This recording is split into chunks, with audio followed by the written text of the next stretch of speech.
Assalamualaikum warahmatullahi wabarakatuh, sahabat R-Movie. Melanjutkan dari episode sebelumnya, terlihat Osman, Bala, dan pasukan Alpennya tengah dalam perjalanan kembali dari Konya. Osman berkata, "Kita akan berada di Yenisehir sebelum malam tiba, dan senjata Sultan Mesud akan datang nanti, insya Allah." Lalu Bala mengatakan, "Ketika Sultan Mesud duduk di singgasana, kita akan mendapatkan apa yang kita inginkan. Dan kita telah menyelamatkan Konya dari pengkhianat, Beim." Dan Osman mengatakan, "Ya, itu benar, Bala. Tapi kamu masih curiga." Bala menjawab, "Ya, Ismihan lolos, Beim. Aku tidak merasa nyaman sampai dia ditangkap."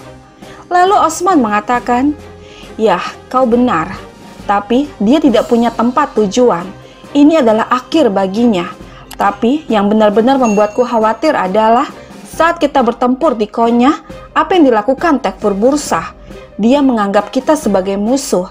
Dia tidak akan duduk diam." Tidak lama seorang Alpen datang, lalu berkata, "Beim, suku Kargin, Tekfur Valen telah menyerang suku Kargin dan suku-suku lainnya." Mendengar ini Osman bertanya, "Apa yang kau bicarakan? Bagaimana keadaan mereka?" Dan Alpen itu menjawab, "Tidak baik sama sekali, Beim." Kemudian Osman berkata, "Sekarang Fede Sultan pasti melarikan diri ke wilayah musuh. Kirim Alpen kemana-mana. Kita akan pergi ke suku Kargin. Ayo." Kemudian mereka pun pergi dari sana. Sementara itu, di sisi lain hutan, Valen berkata, "Di mana para pengintai, Faustus?" Dan Faustus menjawab, "Tuan, mereka akan segera datang." Namun Valen mengatakan, "Aku tidak bisa membiarkan Konya menjadi lebih kuat oleh orang barbar lagi. Takdir negeri ini akan diputuskan oleh hamba Yesus yang setia." Lalu Leo bertanya, "Apa yang akan kita lakukan, Tuan? Akankah kita menyerang Konya?" Dan Valen menjawab, "Aku akan tetap setia pada kesepakatanku dengan Naiman. Siapapun yang menghalangi kita, ditakdirkan untuk mati, Leo. Tapi pertama-tama, kita perlu tahu apa yang terjadi di Konya. Di mana para pengintai, Faustus?" Dan saat Faustus hendak menjawab, tidak lama beberapa tentara datang seraya berkata, "Tekfur Valen, Osman Bey dan yang lainnya, tepat ketika mereka akan dieksekusi, Putri Mongol menghentikannya. Tuan, atas perintah Ghazan-Han, dia menempatkan Mesud di atas tahta." Mendengar ini membuat Valen serasa tidak percaya. Dia berkata, "Aku bersumpah demi Yesus, aku akan mengakhiri garis keturunan mereka. Bagaimana dengan Naiman? Di mana dia?" Dan tentara itu menjawab, "Dia pergi ke markas bersama Fede Sultan dan Sultan Aladin, Tuan." Menyaksikan ini Leo bertanya, "Naiman mundur, apakah kita akan melawan Ghazan-Han, Tuan?" Kemudian Valen mengatakan, "Faustus, kau akan pergi ke perbatasan dan temukan Naiman. Leo, siapkan prajurit. Kita akan pergi ke Konya." Kemudian mereka pun pergi dari sana. Sementara itu, di suku Kargin, pengobatan terus diupayakan untuk menyelamatkan Aktemur. Dengan penuh kekhawatiran, Alcecek bertanya, "Dia akan baik-baik saja kan, Ibu?" Dan Aisyah menjawab, "Lukanya sangat dalam, Nak. Dia kehilangan banyak darah. Tapi anakku kuat. Dia akan bangun. Benarkan Kumra Abdel?" Dan Kumra Abdel menjawab, "Insya Allah, insya Allah." Kemudian Karabe berkata, "Hatun, kalian juga terluka. Kemari, biarkan kami memeriksanya." Namun mereka semua menolaknya. Lalu Malhun berkata, "Kalian tidak dapat membantu orang seperti ini. Banyak orang-orang yang terluka di mana-mana. Benggi, Aisyah, sadarlah."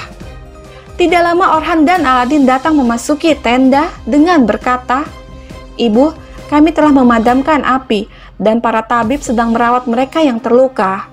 Aladin juga mengatakan para martir siap untuk dimakamkan. Kemudian dengan penuh penyesalan, Benggi berkata, "Aku sudah mati. Aku tidak bisa melindungi mereka. Aku tidak bisa melindungi mereka. Oktem pergi. Sukuku hancur. Aku sudah mati." Alcecek juga mengatakan, "Kau berjanji padaku. Kamu bilang bahwa kamu tidak akan meninggalkanku. Ayo bangun, Aktemur. Bangun, lawanlah." Lalu Bengki berkata, "Itu semua salahku. Anak-anakku membayar harga untuk semua dosa-dosaku." Sahabat kita beralih ke Osman dan pasukan Alpennya yang masih dalam perjalanan menuju suku Kargin. Sementara itu, di markas Naiman, dengan penuh amarah, Sultan Aladin berkata, "Trik Osman membuat segel tidak valid. Apakah itu yang kamu percayai?" Dan Naiman mengatakan, "Kau adalah Sultan Konyah, Aladin. Sultan, bukan salah siapa-siapa kalau kekuatanmu dibayangi oleh Ghazanhan." Mendengar ini, Ismihan berkata, "Sekarang saatnya untuk berpikir dengan tenang. Sementara Osman, Ghazanhan, dan Parabe bersama Mesut, kita membutuhkan kekuatan besar untuk mengalahkannya." Dan Naiman menjawab, "Tekfur besar Bizantium, Valen. Dia adalah sekutu kita. Dia memiliki pasukan yang kuat." Tidak lama Tendu datang, lalu berkata, "Komandan Naiman, Tekfur Valen menyerang suku-suku Turkmenistan.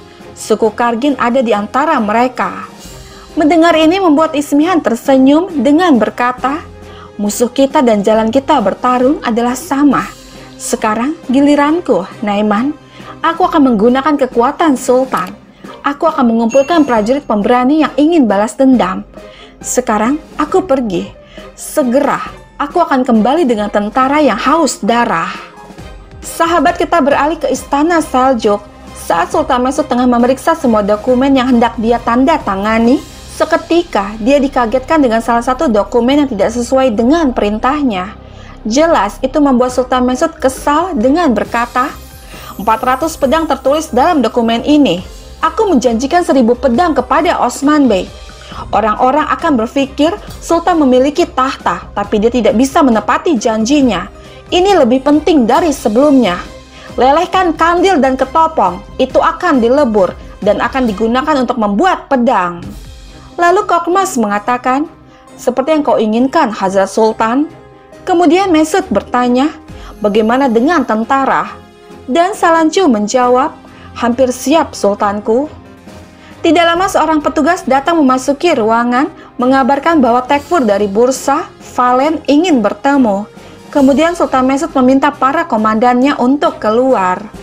Lalu berkata, "Pembantu, politik semua tentang jawaban. Sekarang cari di seluruh Konya dan bawakan aku semua pengemis di kota. Mari kita lihat apakah mereka membutuhkan sesuatu." Namun petugas itu mengatakan, "Tekfur Bursa, Tuan." Seketika Sultan Mesut berkata, "Tekfur Bursa bisa menunggu." Kemudian petugas itu pun pergi untuk menjalankan perintah. Sementara itu, di suku Kargin, Aladin berkata, "B terdekat juga datang, Ibu. Kopruhisar, Belcik, dan Inegol mengirimkan kabar. Mereka semua mengambil tindakan pencegahan." Lalu Malhun bertanya, "Bagaimana dengan Yenisehir? Bagaimana situasi di sana?" Dan Orhan menjawab, "Mereka meningkatkan penjagaan. Kami memposisikan Alpen di sekitar suku." Tidak lama Osman, Bala, dan pasukan Alpennya tiba. Melihat situasi yang terjadi membuat mereka tidak menyangka. Kemudian Osman berkata, "Lihatlah suku ini. Lihatlah tenda ini. Bajingan, mereka tidak menyerang kastil. Mereka memilih opsi yang lebih mudah. Aku bersumpah, aku akan menenggelamkanmu dalam darahmu. Anak-anak, mereka tidak bersalah. Tekfur Valen, kau akan membayar untuk ini. Cerkutai, Boran, kirim Alpen, penuhi kebutuhan semua orang, dan sembuhkan luka semuanya." Kemudian mereka pun pergi untuk menjalankan perintah. Sahabat kita beralih ke Konya. Dengan perasaan kesal, Valen menunggu untuk bertemu dengan Sultan Mesut. Melihat bahwa mereka diselang, Valen berkata, "Orang-orang Turki itu tidak melupakan apapun, dan mereka juga sangat peka terhadapnya." Lalu Leo mengatakan, "Jika mereka mengira kehebatanmu akan hancur seperti ini, tunjukkan betapa lemahnya mereka, Tuan." Namun Valen berkata, "Biarkan mereka membalas. Ketika aku benar-benar menyerang, mereka tidak akan memiliki istana yang bisa mereka tuju." Sahabat kita beralih lagi ke suku Kargin. Benggi berkata, "Mereka haus darah. Mereka berhenti untuk saat ini, tetapi mereka tidak akan berhenti. Dan begitu juga kita juga tidak akan berhenti." Tidak lama Osman dan yang lainnya datang memasuki tenda. Dengan penuh kekhawatiran, dia menanyakan kabar mereka semua. Lalu Malhun berkata, "Osman, kami baik-baik saja, tapi..." Melihat kondisi yang dialami Benggi dan Aisyah membuat Osman semakin cemas. Dia menanyakan keadaan Aktemur dan Alcicek, namun tidak ada satupun dari mereka menjawab. Tidak lama Kuman Abdal datang, lalu berkata, "Insya Allah dia akan bangun, Beim." Mendengar ini membuat mereka semua lega. Kemudian Osman pun pergi untuk memeriksa keadaan Aktemur. Dengan penuh penyesalan, Aktemur mengatakan, "Paman, aku tidak bisa melindungi apa yang telah kau percayakan padaku. Mereka dibunuh di hadapanku. Aku bahkan tidak bisa mati." Mendengar ini Osman berkata, "Apa yang kau bicarakan, nak? Apakah itu pantas bagi seorang bey? Kamu akan menjadi lebih kuat dari sebelumnya. Karena mereka mencoba membunuh kita, sekarang saatnya membunuh mereka. Turhan, panggil semua bey. Aku akan mengumpulkan dewan." Kemudian Turhan pun pergi untuk menjalankan perintah.